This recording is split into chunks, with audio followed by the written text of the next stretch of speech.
The most disastrous album release of all time. Let's check it out.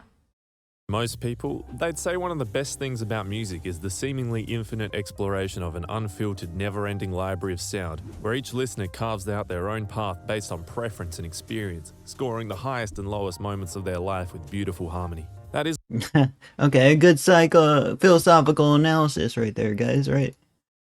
Not Did not expect to get blasted with that noise when loading up the video, guys. Okay, we'll take it. unless you're the band U2, in which case you'd just say, nah, screw your autonomy, our album, now, listen to it. This is a story about one of the most controversial album releases of all time, and not because the album itself was offensive or otherwise distasteful. As a matter of fact, if you ask me, the only edginess this album has to it is its guitarist. U2, guys. His name is Edge. I'm sorry, I was really proud of that one. Anyway, the album in question I get it.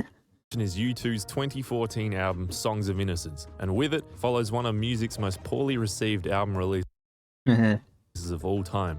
A cautionary tale, if you will. And it all starts in the 90s. So in the early 90s, Even Tyler, the creator's tweeting about the album, guys. What did they do, man? right, everything is chilled. Everyone's like buying CDs and the labels are making billions of dollars. And then this website called Napster comes along, yeah? And then the whole industry is like, whoa, now we're broke. I remember U2 becoming the just getting a lot of hate for like random no reason, guys. Why did everybody get mad at U2? It was so random. Oh, wait, hang on. I already made a video about this and somehow it's still my best video to date. Anyway. Bro, his channel blew up after this video, by the way, guys. Really.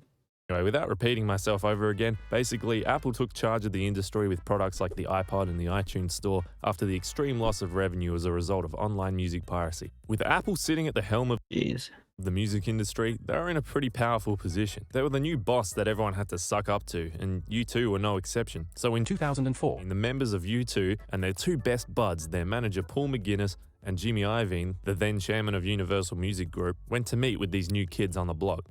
The Universal Music Group, guys? Holy smokes.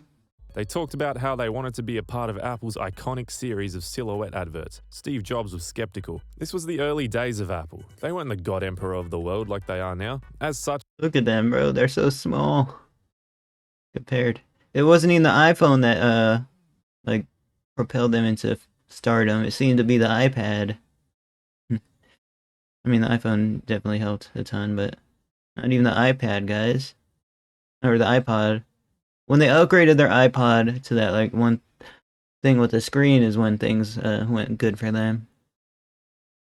They hadn't yet figured out the infinite money cheat code, and Jobs didn't think they had the budget to feature one of the world's biggest bands in their ad.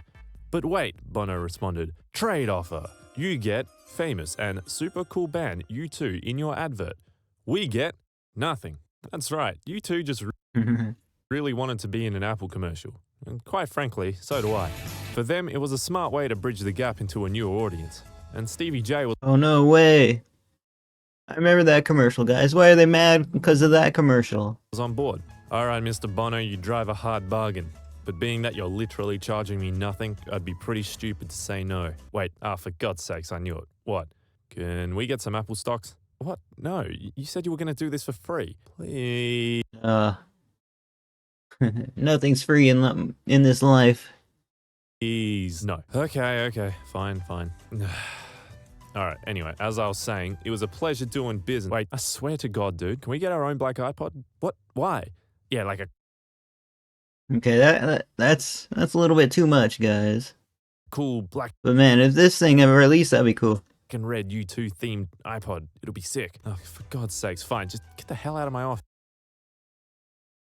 And just like that, U2 formed a lasting relationship with Apple, one that would manifest again no more than 10 years later. 10 years Wait, they actually did it? later.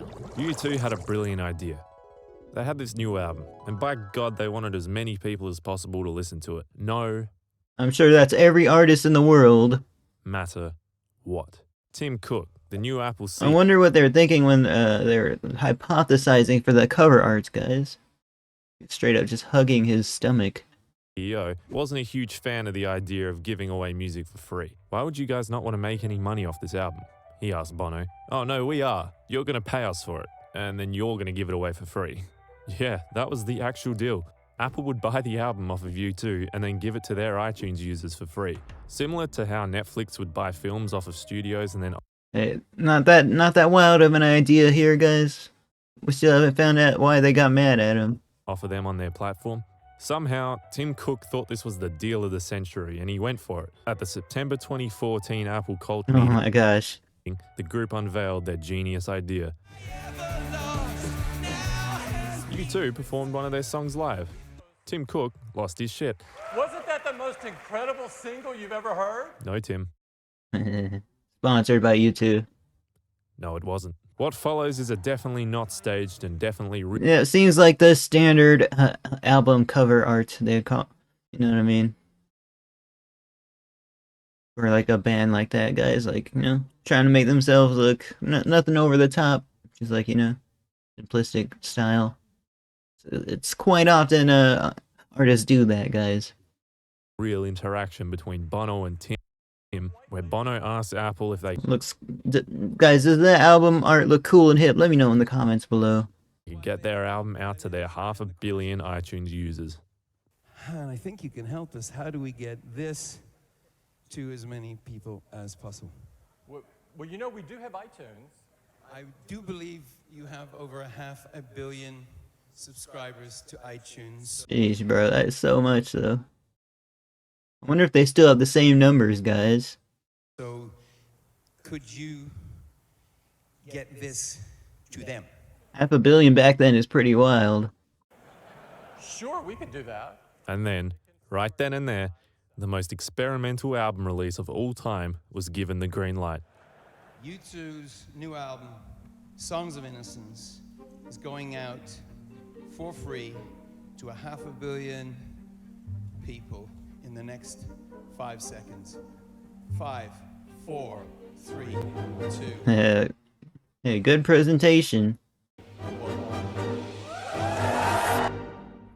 And that moments before disaster, I guess.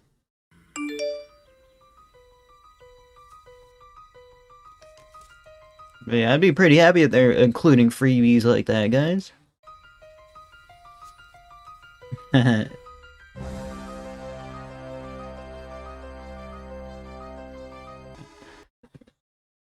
Hi Tim Cook, my iPhone They made bank, bro. They made bank. has a virus called U2. Wait, does he really have that handle, guys? That Twitter handle? At OW? That is quite a rare Twitter handle. Why uninstall it? I'm going to burn that U2 album to a compact disc just so I can smash it and send it back to Apple. You have to give your mediocre music away for free, cause no one wants to buy it. I don't even have enough storage to take a pic, so what makes Apple think I want the U2 album automatically in my downloads? Some miscreant just hacked it into my phone and added a subpar rock album to my library. Jimmy Iovine, iTunes, you you're a bunch of megalomaniacs, fuck you. So who the fuck is this? No, guys, they didn't want their storage to be taken. Just randomly put the album in their like library, guys. Wow. U2 guy. Fuck you too, I don't want you. Fuck Bono, I didn't ask for you, I'm mad. Safe to say, people didn't really appreciate it. Oh yes, Bono is the one that got the most heat. Now I remember, guys.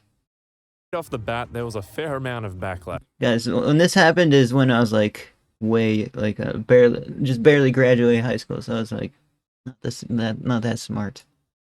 Consumers were saying that it was an invasion of their privacy, a waiver of their right to choose what they wanted to listen to. Musicians were saying that it was a spit in the face of those who were still trying to make a living off of music. Critics also hopped on the bandwagon. Hey, but they did it. They got him to buy the album. I'm sure they're a little bit jealous. One Washington Post journalist likening the situation to rock and roll as dystopian junk mail. Another journalist saying it was extremely unsettling and that consent and interest are no longer a requisite for owning an album, only corporate prerogative. I mean, they really tore this thing to pieces. This right here signaled the downfall of rock and roll. Straight up, guys. Rock and roll is not that strong of a genre. It hasn't recovered since. Top of this, Because of how much viral U2 music was spreading around, the sales of their other albums also plummeted during this period. It was bad. Apple quickly tried to put out the fire. Hundreds of online forum posts were made asking how to take this goddamn album off your device. Apple responded to the confusion by putting up a dedicated page on their website to assist people in removing the album, which would have been great if not for the fact that for a lot of people, I don't even think it worked. Okay, I think you get the point. They done cooked the goose. Here's where I think they actually went wrong. See, back in the day on iTunes, and possibly still today, because I don't know, I don't use it, you had the option on Yeah. Not many. I'm sure not many use it. I didn't even use it, guys. You had to pay for that? We are good on that. your account to enable automatic downloads. What this meant was that as soon as something entered your iCloud or iTunes purchase history, it would automatically download onto every device you have, meaning for those with this setting enabled, which I can only guess was a pretty large majority, the album was automatically downloaded, not just sitting in the cloud. It was taking up physical space on your device. I mean, in today's day and age of 10 billion terabyte base models, you probably wouldn't care too much if 120 megabytes of space was being taken up Only 1 terabyte base models, guys. Only 1 terabyte. by something you didn't Honestly, I need 100 terabytes. want. But back in the day, this was a much bigger deal. Every byte counted. I would have had an 8GB iPhone 4 at this time. And if I found out I couldn't download the newest Cut the Rope game because of some album I didn't even want, I would have been pretty pissed too. Anyway. Guys, I was too old for any online game or Android game, guys. What I'm getting at is that they screwed up firstly by forcing it onto the iTunes account, but also by immediately downloading it to those with the automatic download setting enabled. On top of that, it was just a pain in the ass to get rid of it. I honestly think this whole experiment would have worked if, on the day of release, every iTunes user was prompted with a message asking if they wanted the album for free. That's what they should have done, but might have been a little bit too much programming. They would have got less press, I guess. I don't know. If they tap yes, then it downloads to their account, and if they tap no, then they just keep it up for free on the iTunes store in case they change their mind. It could have been so simple, and had it worked... Yeah. They just made one mistake, guys. Well, now they know. Now they know. Hopefully they don't make the same mistake. Opened the door for so many new opportunities for musicians in a time where no one really knew how to make money from music anymore. So let's compare Songs of Innocence to what is, in my mind, a similar situation with the album In Rainbows by Radiohead. Radiohead released the album on the 1st of October 2007. I'm not a big music head, so I don't know what he's talking about. Like U2, Radiohead didn't charge money for their album. But unlike U2, they also didn't hold people at gunpoint with their album playing on loudspeaker. Instead, hey, you could have deleted the album, you know? You just downloaded it. the pre-order for the album was a link in which listeners could offer to pay as much as they want for the digital files. The band then started releasing physical copies some months later, and the reception was $37.50 for that album, guys. Oh my gosh, that is so much. overwhelmingly positive. What? What? Himself actually said it was courageous and imaginative and trying to figure out some new relationship with their audience. However, that's not to say it didn't ruffle some feathers. Some musicians still thought it devalued music. It pissed off those who didn't have the financial means to release a free album, which is kind of made redundant by the fact that Radiohead still made a fuck ton of money from it. Anyway, all this is to say that, in my opinion, Actually rich. Radiohead's release encompassed the phrase "build it and they will come," whereas U2 was more like "here comes the aeroplane." It's interesting to me how In Rainbows is widely regarded as being an overwhelmingly positive and innovative album release, whereas Songs of Innocence is regarded as the opposite. Obviously, this comes down to the fact that the release didn't feel forced. Fans had the option of paying, which I guess out of respect for the risky play that the band had made with the release, most There's fans... something I grew up learning. Is like, give them the illusion of choice and they will like it, or something like that. were pretty happy to do. I don't know, it's an interesting comparison. Songs of Innocence is remembered as being the ultimate embarrassment for U2, which is sad considering how passionate Bono and the band was about this music. In 2022, Bono released an autobiography. In it, he stated that he took full responsibility for the idea. Guys, I don't think they even recovered from it, guys. I take full responsibility. I thought if we could just put our music within reach of people, they might choose to reach out toward it. Not quite. As one social media He's like thinking, bro, I'm not gonna tell about anybody about how I feel about it until my autobiography releases. wisecracker put it. So he had this stuff bottled inside for so long, guys. Woke up this morning to find Bono in my kitchen, drinking my coffee, wearing my dressing gown, reading my paper. Or less kind, the free U2 album is overpriced. Now, I'm not exactly a fan of their stuff, but I can't help but give the benefit of the doubt to them for this experiment. I genuinely think they just majorly screwed up, but the intention of just wanting as many people as possible to hear your music doesn't exactly scream corporate greed as much as it does wide-eyed narcissism. I'm in two minds about this. On the one hand, I honestly do respect how audacious this idea was at the time. On the other hand, god damn it did they screw up the execution. I mean, forcing your music onto people's iPods, in what world was that a smart idea? They'll probably be known as the only band who did it, though, so that's something not many other bands can do. Ever, probably. Now, this whole ordeal would have been all for nothing if we didn't answer the following question. Was the album even good? Yeah, I'm feeling a light 6. It actually wasn't too bad. Well, thanks for watching. I've got a whole bunch of ideas for future videos similar to this one, so if you like this one, stay tuned for what's to come.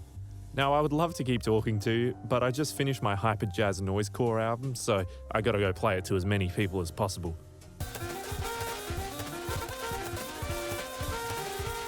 Thank you for watching, guys. Check out Candid Jam in the description. Like, comment, subscribe.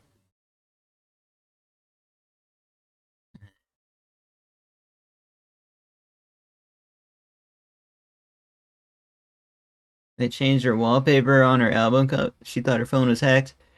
Oh gosh. Thank you for watching, guys.